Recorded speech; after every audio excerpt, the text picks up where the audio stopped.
그동안 다양한 방법으로 수용자 자녀들과 가족들을 지원을 해왔는데요. 그 중에서 오늘은 상담을 비롯해서 통합적 가족 상담 프로그램으로 참여자와 가족들의 이야기를 나누고자 합니다.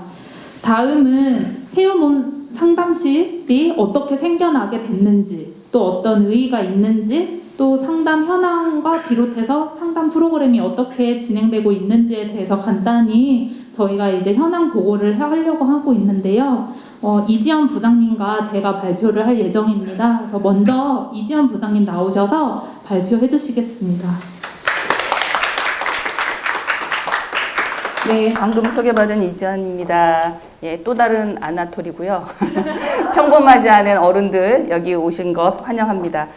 네, 아까 이제 소개하신 것처럼 세움은 2015년에 이제 0.5%, 그러니까 가장 작기에 가장 절실한 0.5%의 수용자 자녀들과 함께 하기 위해서 세워진 기관이고요. 세움온 상담실은 어떻게 보면은 그때부터 시작됐다고 할 수 있습니다. 2015년에 저희가 이제 사업 초기에 시작하면서 국립의료원과 MOU를 맺고 최초로 세움 참여자 20명에게 생애 주기에 맞는 종합검진을 실시했습니다. 그때 이제 저희가 나타난 검사 결과를 보면 40%의 아동이 전문적인 상담과 치료가 필요하다라는 그런 검사 결과가 나왔고요. 또한 그 이후에 2017년에도 저희가 국가인권위의 의뢰를 받아서 실시한 수용자 자녀 인권 상황 실태 조사를 통해 17명의 수용자 자녀들과 심층 면접한 사례의 내용들을 보면, 그러니까 수용자 자녀들은 부모의 체포 장면을 목격하는 순간부터의 트라우마, 그리고 그 이후에 계속되는 변화되는 환경으로 인해서 생기는 수많은 어려움들, 또 그거에 따른 이제 아이들의 일탈도 있을 수 있고요. 학업에 대한 어려움도 있고요. 그 다음에 주변의 시선으로부터의 본인이 느끼는 수치심과 죄책감, 기타 이런 여러 가지 어려움들로 아이들이 힘들어 한다는 것을 저희가 알 수 있었습니다. 세움은 이제 지속적으로 우리 수용자 자녀들과 가족들을 만나면서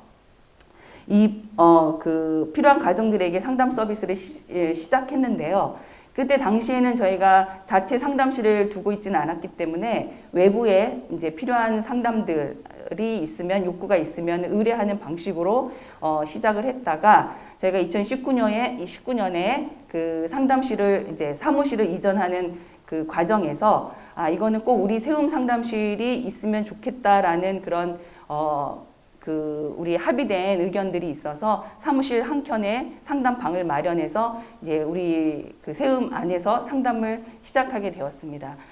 저희가 상담을 시작하면서 계속 상담을 이렇게 서비스를 진행하다 보니까 점점 아이들과 가족들은 늘어나는데 공간이 부족함을 느끼고, 그 부족한 공간들 안에서 때로는 사무실 공간에서도 이렇게 대기해야 되고 하는 그런 어려움들을 보면서 이 상담 공간이 조금 더 확장이 돼서 가족들이 왔을 때 조금 더 편안하게 안락하게 환대받는 느낌으로 상담을 좀 받을 수 있으면 좋겠다라는 그런 열망들이 좀 생겨서 저희가 이제 공간을 마련하기 위한 바자회도 하기 시작했고요. 그때쯤 또 잘 시기들이 맞아서 대표님 말씀해 주셨던 것처럼 생명공헌위원회, 교보생명, 함께 만드는 세상의 후원으로 저희가 이 통합적 가족 상담 프로그램을 이제 시작할 수 있게 되었습니다. 물론 이때 저희가 19년도에 시작할 때 처음 시작은 항상 있잖아요. 한두 명, 두세 명 이렇게 상담이 올 때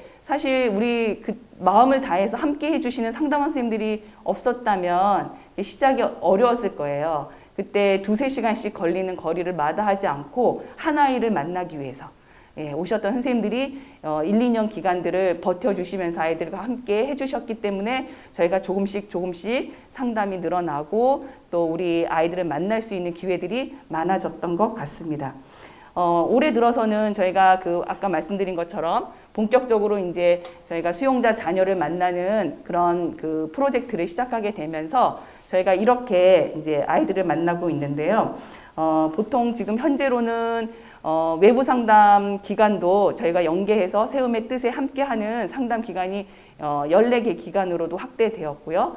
보셨던 것처럼 이제 저희가 2021년에는 공간을 또 새롭게 마련할 수 있는 기회가 주어져서 저희가 이렇게 좋은 공간에서 아이들을 매주 만나고 있습니다.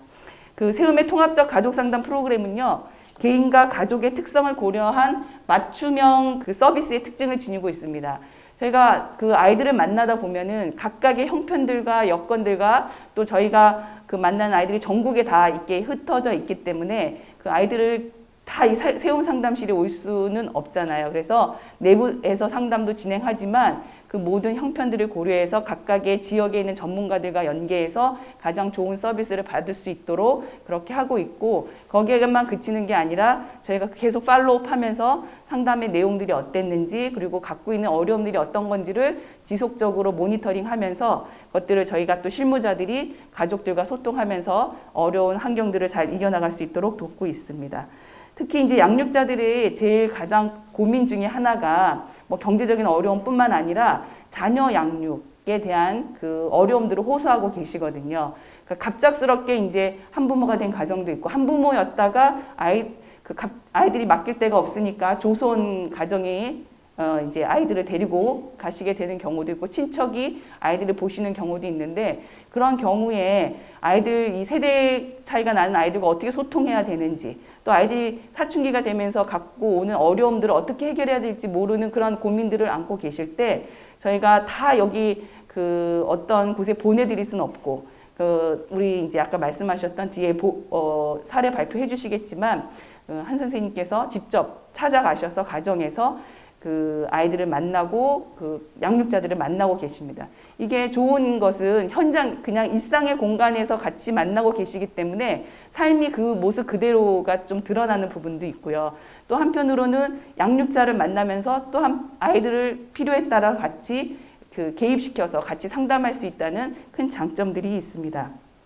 또한 저희가 이렇게 진행을 하다 보니까 항상 고민되는 부분들은 잘 만나는 것도 중요하지만 잘 이별하는 것도 중요하잖아요. 근데 출소할 때쯤 되면 어떤 가정들은 그것 자체가 스트레스고 두려움인 가정들이 있어요. 그래서 그런 이제 상황들을 볼 때 우리가 잘 이렇게 우리 케어하던 아이들을 그 출소하신 가정 안에서 갈 수 있도록 도와드리는 게 필요하겠구나 해서 출소하신 분들을 통해서 저희가 필요하면 가족 상담을 하고 있고, 요즘엔 또 그분들이 돌아오셔서도 이제 그 가족 간의 공백들 또는 아이들과 만났던 시간들이 길어지면서 새롭게 개별 상담이나 양육자 교육을 받고 싶어 하시는 경우들이 생기고 있어요. 그래서 그렇게 연결을 해드리면서 또 한편 새로운 시작을 잘 하실 수 있도록 가족 여행까지 보내드리면서 이제 이 가족들이 잘 그 안정되게 화합하고 저희가 아름다운 이별을 할 수 있도록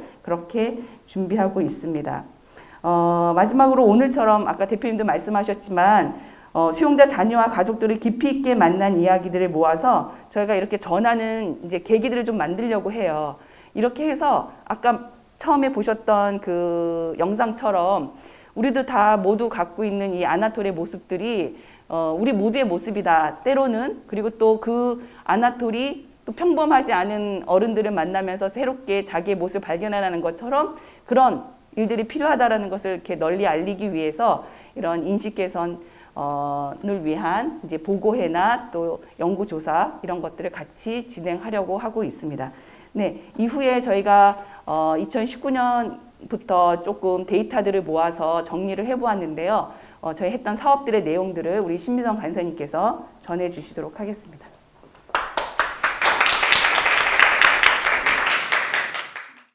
그러면 저희 가족통합 상담 프로그램 상담 현황부터 말씀드리겠습니다.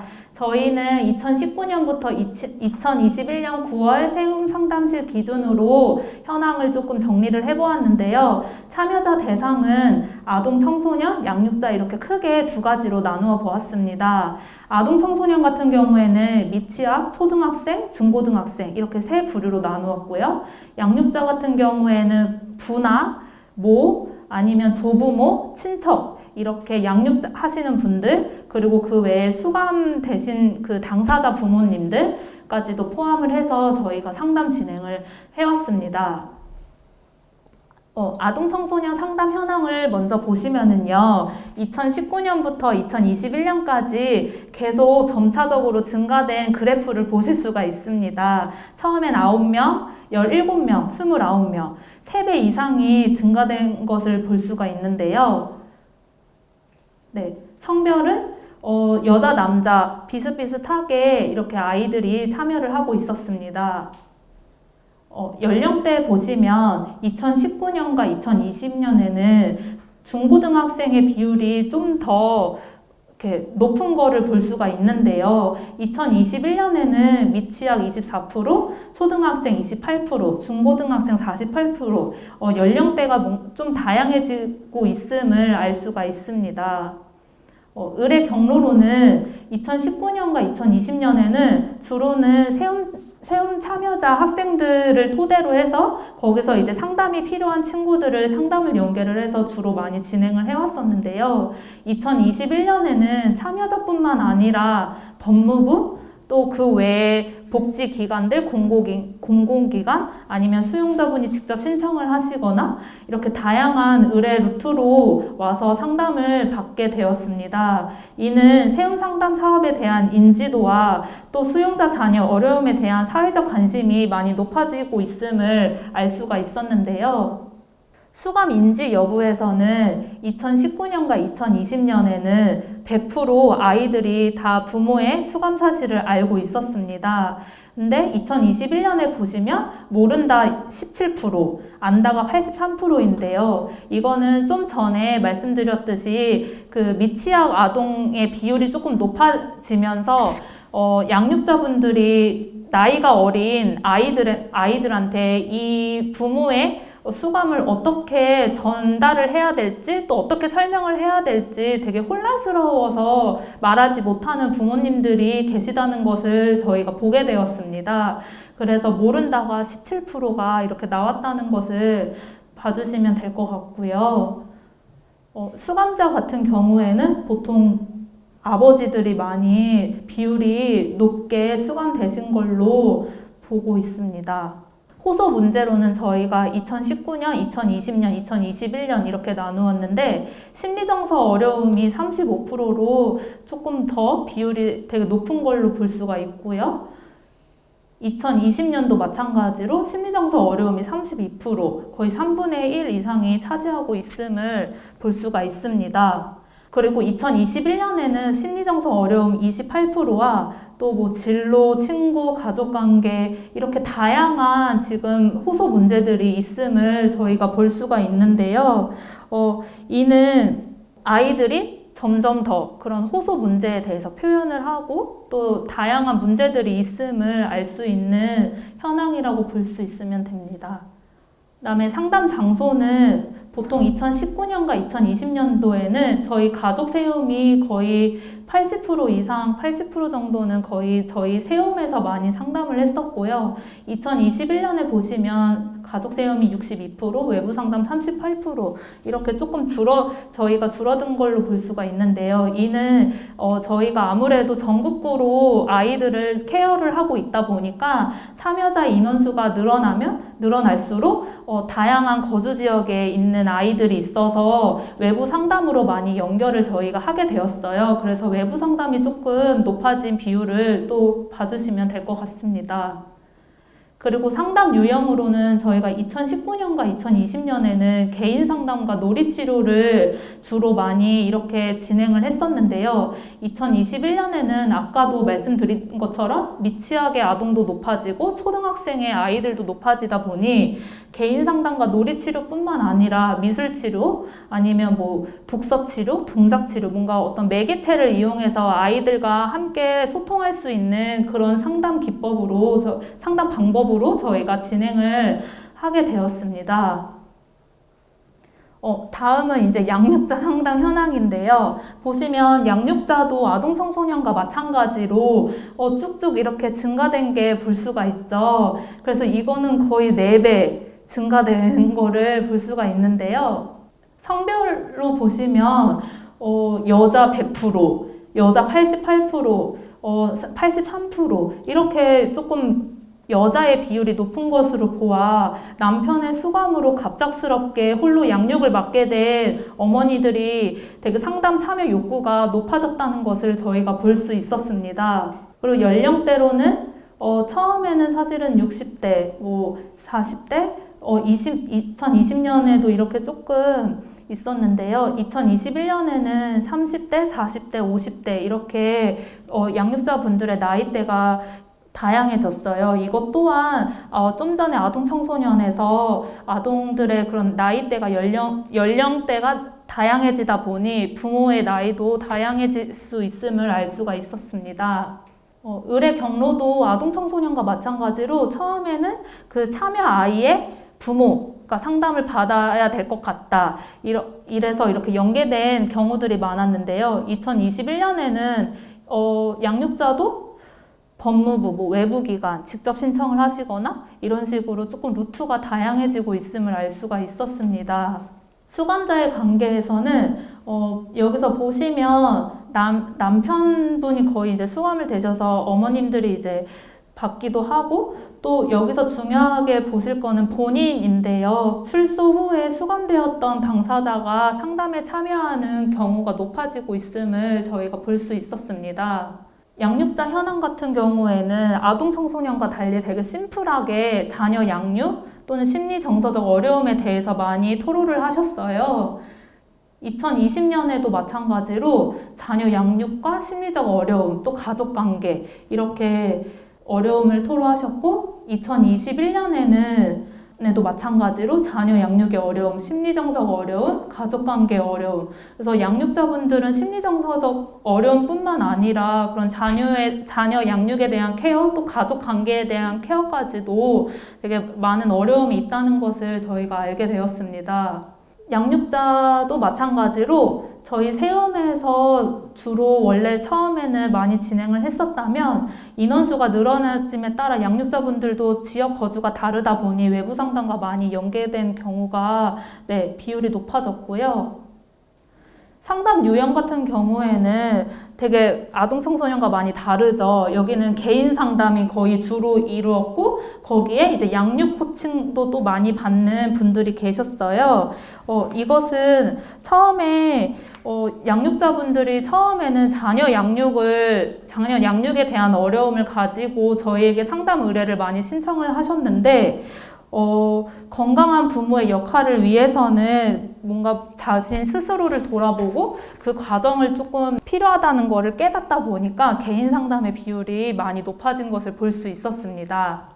네, 다음은 저희가 가족 회복 프로그램에 크게 양육자 교육과 또 가족 상담, 가족 여행 이렇게 나누어질 수가 있었는데요. 양육자 교육은 저희가 처음에 2019년과 2020년에는 2가족 이렇게 진행이 됐고 2021년에는 9가족이 지금 진행을 하고 있고요. 그 다음에 후에 지금 4가족이 진행 예정 중에 있습니다. 그래서 되게 양육자 교육에 대한 욕구가 많아지고 있음을 저희가 볼 수가 있고요.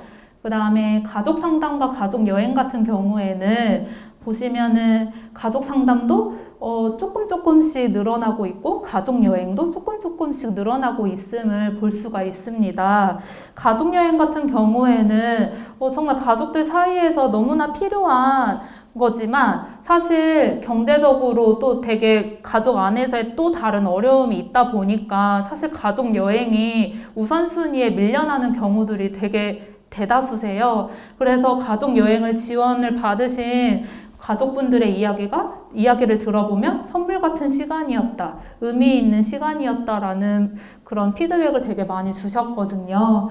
그래서 이렇게 가족 여행이 정말 그 욕구가 많다는 거를 말씀드리고요. 저희가 그 세움온 상담실에 다른 상담센터와 조금 차별화된 점이 무엇이냐라고 여쭤보면 저희는 그 세움은 상담을 또 비롯해가지고 그 참여자와 계속 소통을 해요. 그래서 그 참여자가 상담을 지속적으로 계속 받을 수 있도록, 그리고 그 기간 동안에 어떤 일이 있는지, 무슨 어려움이 또 있는지, 이런 것들을 저희가 계속 주기적으로 파악을 해서 그 안에서 또 저희가 실질적으로 도와줄 수 있는 부분이 있는지, 그리고 있다면 그것들을 저희가 연계를 해서 도와드리고 있어요. 그래서 그런 지속적인 소통과 관리로 인해서 저희가 가족들과 함께 하고 있다는 점이 가장 큰 저희의 가장 큰 장점이지 않을까. 그래서 이것이 곧 가족 회복으로 저희가 이렇게 이끌어낼 수 있었던 것이 아닐까라는 생각이 들었습니다.